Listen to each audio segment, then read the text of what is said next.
Hello friends, it's me, Shin, and today I'm coming to you from the newly opened Fontainebleau here in Las Vegas. This property certainly has a storied history, but it's open now, and along with it comes the Promenade Food Hall. 7 different eateries make the Promenade Food Hall, and I'm looking forward to showing you all of them. Are you excited? Because I am. Let's do this.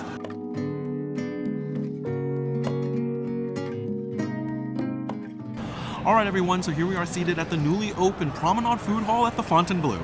This is an absolutely beautiful space, super well lit with an ultra high ceiling. I really appreciate that. It really makes it feel spacious and airy in here. This space boasts nice chic modern architecture and a lot of really good looking eateries that I'm looking forward to showing you all today. Now it is breakfast time, so I thought I'd kick things off at El Bagel. Now El Bagel is apparently Miami's premier bagel shop, and they've brought it here to the Fontainebleau. They're serving up bagels as well as sandwiches. And while the bagels on their own are about $6, it looks like the rest of the sandwiches range in that $15 price point. Although they do have a baller bagel for $130 that comes with caviar. That sounds kind of interesting, though I don't think I'm going to be doing that today. I ordered a bacon, egg, and cheese on a plain bagel as well as an everything bagel with cream cheese. And I'm really looking forward to kicking off the day as well as this food tour. Let's give it a try. Alrighty, first up is the bacon, egg, and cheese. Now I got the bacon, egg, and cheese on a plain bagel today because I didn't want too many other competing flavors. A really classic looking bacon, egg, and cheese here, and I'm looking forward to the first bite of the food tour here at the Promenade Food Hall at the Fontainebleau. Here we go.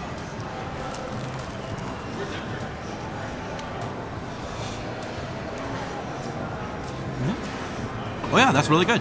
Beautifully toasted bagel here. They've achieved a nice toasty exterior while keeping that really nice soft texture in the center. The plain bagel is relatively plain, as the name would imply, but it does act as a great vessel for the sandwich. The bacon here is nice and crispy as well as really salty. There's also a bit of a smoky flavor coming from it. In general, the bacon here is very good.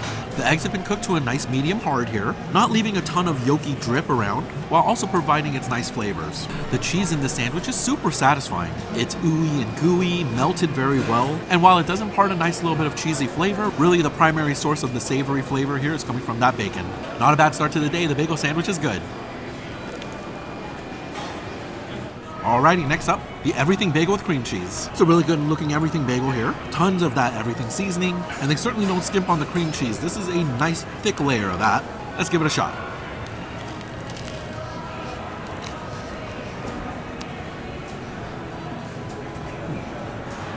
Oh yeah, that's good. Again, a really nice toast to the bagel here. Toasty exterior with that pillowy center. I really don't have too many complaints when it comes to the texture of the bagels here at El Bagel. The everything seasoning is certainly on point. You get kind of that savory, nutty flavor, as well as those nice hits from the garlic and onions. I really am a fan of that kind of savory, nutty flavor from everything bagels, and this one here is pretty good. The cream cheese is super thick, really rich, really nice and creamy as well. And in combination with the savory bagel, it really creates for a nice, satisfying bagel bite. A $6 bagel with cream cheese, as well as a $12 bagel sandwich on the Las Vegas Strip at a premier location like the Fontainebleau.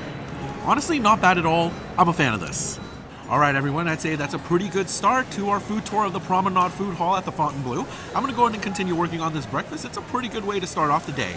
However, I do want to try one more spot before I head into work, so I'm going to finish up this bagel and then I'm going to catch you over at Roadside Taco.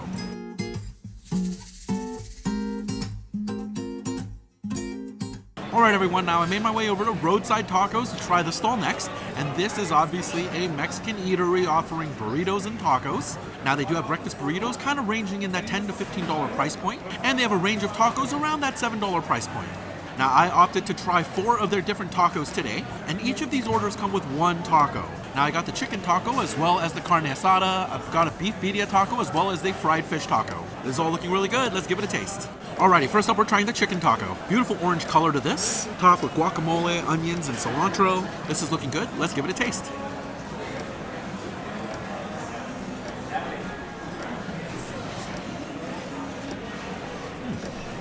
Oh yeah, you know what, that's pretty good.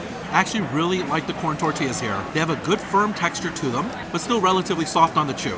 There's actually a very robust maize flavor, nice corn flavoring there in the tortillas. It's actually a really great vessel here at Roadside Taco. The chicken meat here is very pleasant as well. It's not dry, it's got a good flavor to it. It's well seasoned, ever so slightly spicy with some of those adobo flavors. And in general, no real complaint on the protein. The guacamole here is actually very good.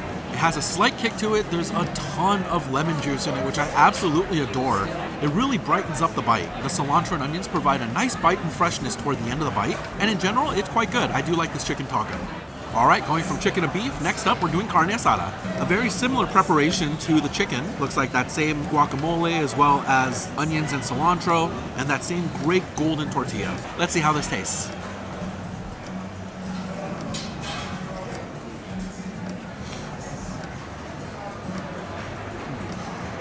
Oh yeah, that's really good. All of the shared elements from the chicken taco are on point here as well. Absolutely love the tortillas here at Roadside Taco. It's probably one of the better ones I've had around. I actually really love the asada steak here. It's quite tender, it's really juicy, and it has a really great marinade. Nice and savory with a little bit of tang coming from some acid. I want to say a bit of orange juice there. It plays together very well with that avocado. The richness of the avocado really helping out mellow the flavors of that savory beef. I'm a fan. This is a really good tasting carne asada taco. All right, from the land to the sea, we're gonna go ahead and try the fish taco next. An enormous fried fish fillet in here, covered with what looks like a avocado crema with pico de gallo. This is looking really good. Let's give it a taste.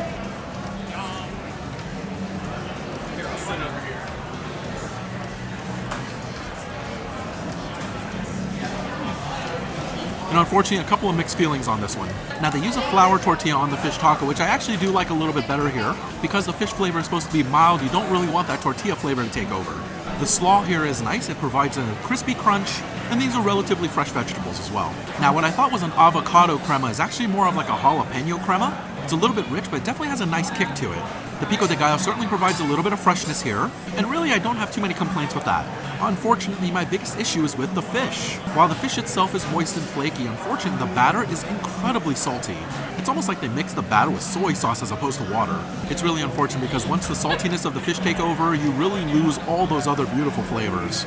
Alrighty, and the last taco to try is the birria taco. Now, I didn't opt to actually get the consomme today, which probably is a little bit of a birria sin, but I feel like I've been ingesting so much salt with the food hall videos lately, I just kind of wanted to hold back on that.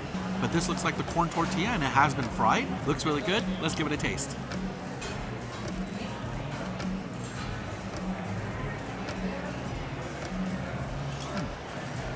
Oh yeah, you know what, that's pretty good. Really solid birria meat here. It's tender, it's got a lot of moisture, and it's been able to soak up a ton of those pepper flavors beautifully. A part of me actually does wish I got the consomme now. I bet this would have really been good with it. I love that they fried a little bit of cheese into the interior of this tortilla. Provides a nice rich salty hit, complementing the savoriness of that birria meat. They've included some onions and cilantro here as well. The onions providing just a little bit of bite, and you get a nice bright burst from that cilantro. This is actually quite good. I wish I actually threw in the extra $3 for the consomme. Alright everyone, and that does it for Roadside Tacos. Some pretty good food here, although I will say $7 for a single taco is relatively expensive. Now I'm going to go ahead and finish up these tacos and make my way over to work, and later on this evening I'm going to return and we're going to check out some more restaurants. Don't go anywhere, I'll be right back.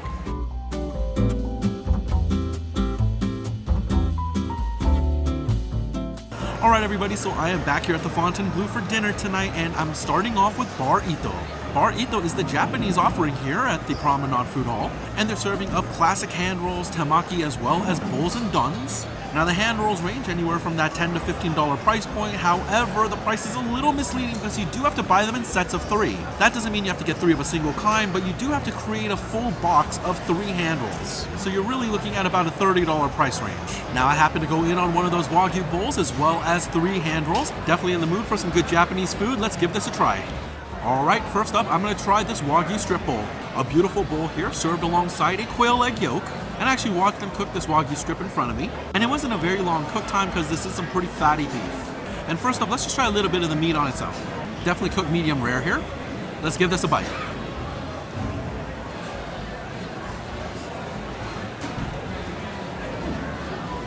Oh yeah, that's actually really tasty.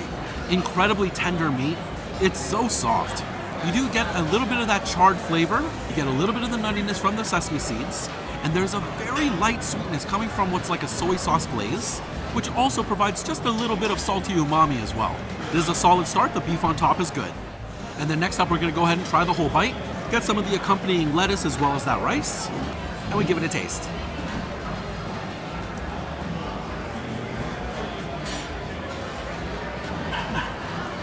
Yes, that's actually quite good. Now the Wagyu beef continues to be great in that bite, but there's a lot of additional elements here as well. After you get past that initial nice beef flavor, you do get a little bit of bitterness from the lettuce. But interestingly enough, it gives way to a little bit of a truffle salt. You get just a hint of that earthy nuttiness in the center there from that truffle, which then lets the sauce shine through on that rice from the aftertaste, a little bit of sweetness there. Now, I wasn't expecting that truffle salt flavor in the center of the bite, however, it is very welcome. It is a nice break of going from the savory saltiness of the beef into that slight sweet tone of the sauce. The bowl itself may be kind of small for 22 bucks, but the flavors here are pretty good. I actually like this one. All right, next up, let's go in on this tamaki hand roll box. This box is absolutely beautiful. Your soy sauce, wasabi, and ginger are included, and 3 hand rolls here. I got the salmon hand roll as well as the hamachi hand roll and the toro roll. Definitely looking forward to giving this a try. Let's go in. All right, first up, it's the salmon roll. I typically like to start off with salmon anything when I try sushi, and I will say this is a relatively thick roll. Let's try it straight up first.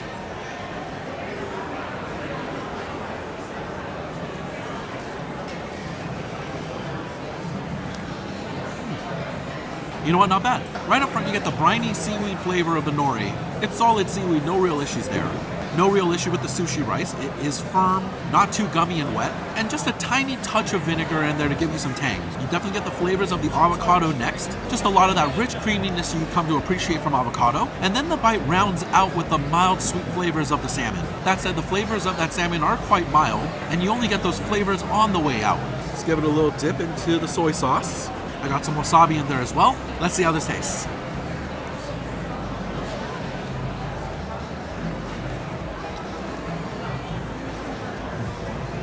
Oh yeah, that's really good. The addition of that salty umami really punches up all of the flavors here. Right up front, you get that really nice savory saltiness from the soy sauce, which then starts to give you a bit of the kick from the wasabi. And as those flavors start to wane, you really get to appreciate much more of the flavors of the tamaki hand roll before ending the bite again on that soy sauce note. This is very tasty. I do like it.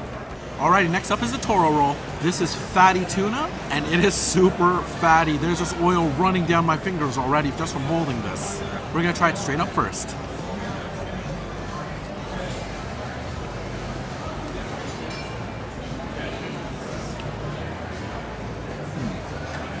Oh yeah, that's actually very good. Again, no real issues with the sushi rice or the nori here, but I will say that tuna is ultra fatty. It's really rich. You get a nice coating in your mouth as you chew. I will say the flavors of this toro are much more poignant than your typical tuna. I imagine that's because there's just so much extra fat setting it off. There is just a little bit of scallion in here providing some bite, but this hand roll really allows you to focus on the flavors of the tuna. Let's go ahead and dip it into the soy sauce here, and we'll give this a shot as well.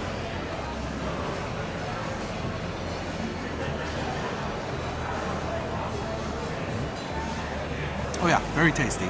Again, like that salmon roll, the soy sauce really helps set off the initial flavors. A really nice salty, slightly spicy hit up front, which then gives way to that ultra fatty tuna. I do like this one though. Alright folks, last but certainly not least, I'm going to try the hamachi, tamaki hand roll. Now this is yellowtail, certainly one of the more delicate flavors. Let's try this straight up first.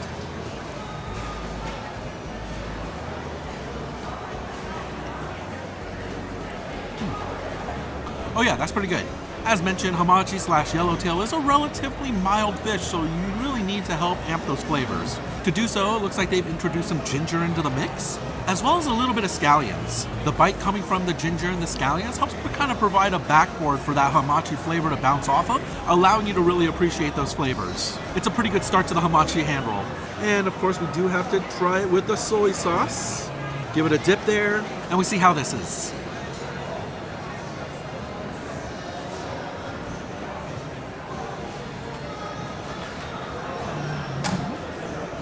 Oh yeah, that's good. Now I will say of the 3 hand rolls, the soy sauce actually makes the least difference here because you already have the gingers and the scallions providing a similar function. Now that said, the additional salty hit coming from that soy sauce is welcome here because it does provide a nice little extra dimension of flavor. Honestly, not bad at all. Alright folks, and I think that's a pretty good start to part 1 of my dinner here. I think I'm going to go and play a couple of games, build up a little bit of an appetite, and we'll come back for another spot. Don't go anywhere, I'll be right back.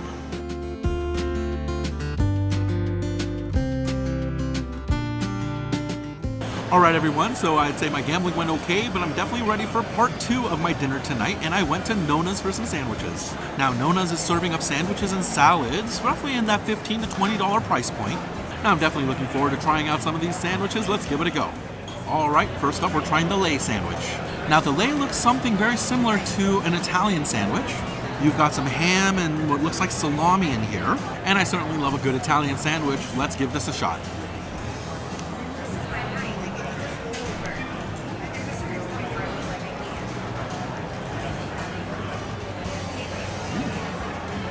Oh yeah, you know, that's really flavorful.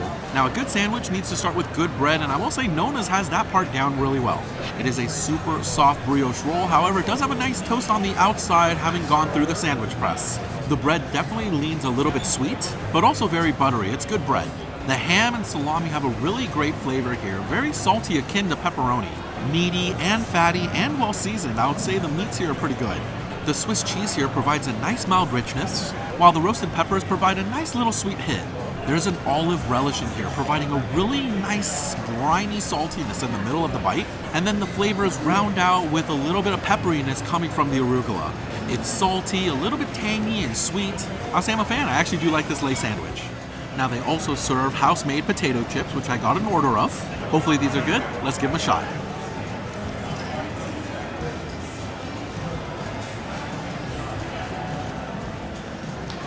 Well, that's unfortunate. These chips are unfortunately quite stale. I'm not sure when they made them, but they've definitely been sitting out. It lacks the distinct crunch that you want from a potato chip, which is ultimately pretty unsatisfying. Flavor-wise, they're not bad.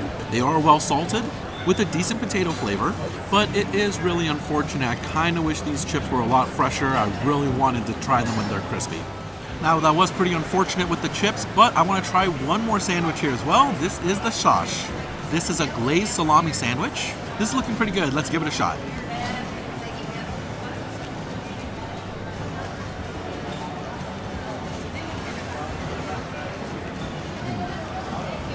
Oh yeah, that's very tasty. Right off the bat, I will say the sandwich bread at Nona's is very good. Slightly sweet with that good toast on it and a really soft, airy center. I have no real complaints when it comes to the sandwich bread. The glazed salami here is excellent. It transforms between salty and sweet throughout the bite, leading to a nice complex flavor. There's a little bit of a sweet tang coming from some Russian dressing that's applied here, and you do get a nice richness from the Swiss cheese. The lettuce and tomato are fresh, although I wouldn't say their flavors are really pronounced here in the sandwich, because a lot of the aftertastes are taken up by these pickled jalapenos, providing a really nice kick. The bite starts salty and sweet, leans tangy, and ends spicy. It's actually a really nice melody of flavors. I like this one. All right, my friends, now that does it for day one here at the Promenade Food Hall of the Fontainebleau. Now I'm going to head home and enjoy the rest of my evening, and tomorrow I'm going to make a return for the final 3 restaurants here at the Promenade. I hope you're enjoying the tour so far. I'll catch you on the other side.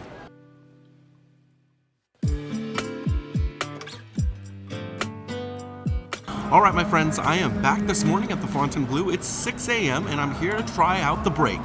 The Break is the resident coffee shop of the Promenade Food Hall at the Fontainebleau.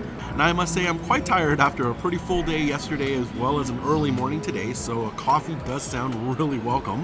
However, it doesn't look like they're posting any of their coffee prices, and their pastries and sandwiches range around $10. Now, I got a cinnamon roll and an iced Americano for a quick breakfast today, and to be honest with you, I've got to scarf this down and get ready for work. Let's go in. Alrighty, first up, the iced Americano. Now, the prices weren't listed anywhere, but this clocked in at $7. It's a 16-ounce cup, and I am pretty tired, so this caffeine is really welcome. Let's give it a try.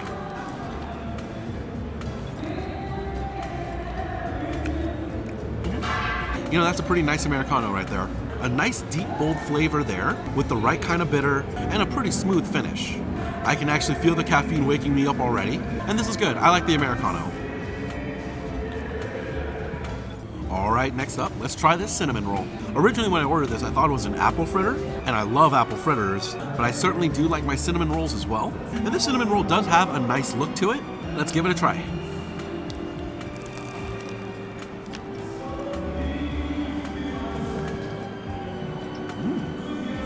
Oh yeah, that's a really good cinnamon roll. It's incredibly flaky. I actually love the texture. While it is flaky, it still maintains a nice buttery softness. It actually imparts a nice rich flavor. The sugar frosting on the outside has been hardened. It's almost candied, giving a nice little extra texture element as well as providing a really nice sweetness. Really good cinnamon levels here as well, giving you that woodsy note. And in combination with the caffeine, the sugar is already hitting me as well, really waking me up. This is very welcome right now. Alright everyone, now that was a really nice way to quickly start the day. However, the break is the only shop open at the Promenade Food Hall at 6 a.m. So I'm going to go ahead and finish this up, head on home, get through my workday, and later on this evening I'm going to be back and finish off the last two restaurants here for my dinner. Capone's Burgers and Miami Slice come up next.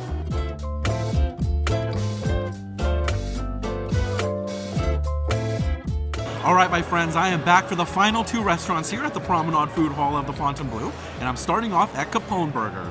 Now Capone's is the resident burger shop here at the Promenade Food Hall, and they're serving up burgers as well as chicken dishes, both chicken tenders as well as chicken sandwiches. They also have gelato as well. Burgers are coming in at a little over $10, and the chicken dishes are roughly $15. Now I got the Capone Classic Cheeseburger as well as some buffalo chicken tenders and a side order of their shoestring french fries. This is all looking really good. Let's give it a taste. Alright, first up we're going to try the Capone Classic Cheeseburger. Now this is a pretty classic looking cheeseburger here on a potato bun, and it looks quite good. Let's give it a taste.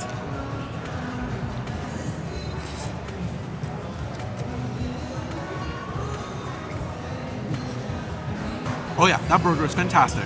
I absolutely love the potato bun. It's so soft, but it has been nicely toasted, giving it a little bit of structural integrity. There's a fair amount of butter applied to the potato bun as well, giving some richness. And in general, it's quite flavorful. I really like the bun here for Capone's Burgers. The burger itself is quite good, well seasoned, it's got a good beefy flavor, and they've even managed to develop a nice little crust on it as well. The American cheese is nice and gooey, well melted here and providing a rich salty hit. The vegetables are crisp, providing a nice freshness to the bite, with a good sour tang coming from those pickles. The burger sauce here is mildly sweet and a little tangy, very akin to a Thousand Island, and it all really does come together very well. This is a classic American cheeseburger. I'm a big fan of this one. Alright, next up, let's try these shoestring fries. I believe you have a choice between fries, some truffle fries, as well as onion rings, if I recall correctly. I just went with some shoestring fries today, and these certainly feel super crispy. Let's give it a shot.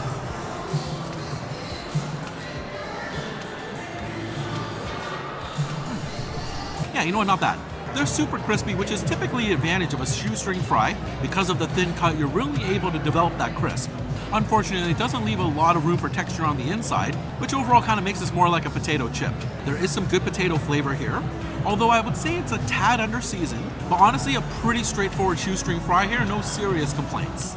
Alright, and the last bite to try from Capone's is going to be this massive chicken tender. 3 chicken tenders come to an order, and you can get them either plain or dressed up in many different ways. I opted for buffalo. I'm certainly looking forward to this. Let's give it a shot.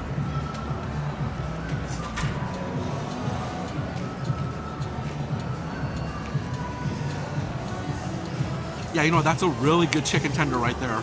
Excellent fry job on the chicken. It's got a super crispy exterior. Thankfully though, the timing was perfect and the chicken inside is really moist and juicy. The breading is actually very well seasoned. It has a pretty robust spice mix. You've got salt and pepper. I can definitely taste onion powder in there as well as paprika. The base product chicken tender here is actually very good. The buffalo sauce does have a bit of a kick to it, although I wouldn't say it's super spicy. Definitely has a nice tang to it as well. They've used a good amount of vinegar in that sauce. But I actually really love the richness of this homemade ranch. It's thick and creamy, providing a really good cooling sensation against that buffalo sauce. I believe there's some diced up celery in here, providing a little bit of crunch, as well as a little bit of a fresh element. I gotta say, I'm a fan. I actually really like the chicken tenders at Capone's. Alright everyone, and that is Capone Burger here at the Promenade Food Hall. Honestly, pretty good. I think I'm gonna go ahead and keep working on this. Maybe play a couple of games just to settle my stomach, and then I'll be back for the very last spot here at the food hall. Don't go anywhere, I'll be right back.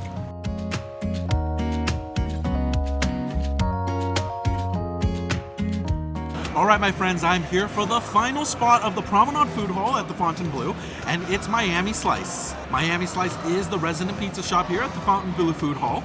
Now the cheapest slice runs you $5.75 and the most expensive slice runs you a little over $10. And I would say that's pretty in line with a lot of the other prices of slices here on the strip.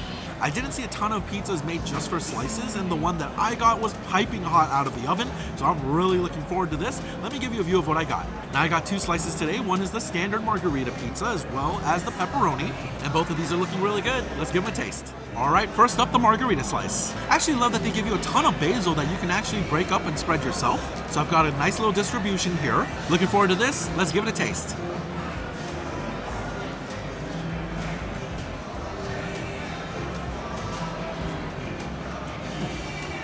You know what, not bad. There's a really good crust here at Miami Slice. That portion is pretty solid. Nice little toasty underside here, and overall the crust actually holds its shape very well. The cheese here is salty and rich, which I really appreciate.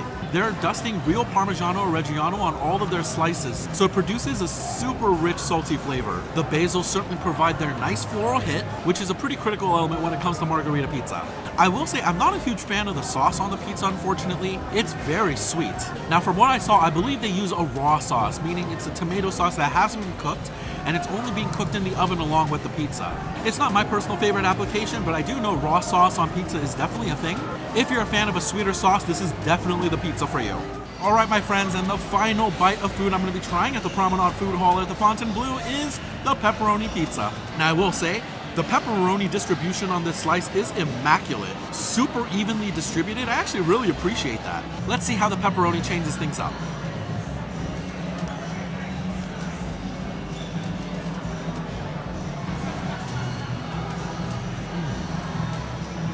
Oh wow, that pepperoni slice is really good. Just like the margarita pizza, I'm definitely a fan of the crust here. It really does have a nice texture, and you can tell they've given the dough plenty of time to develop its flavors. I seriously have no complaints with the crust here. Now I've got to give it up to the pepperonis here. Not only do they have their trademark saltiness, but they're a bit spicy as well.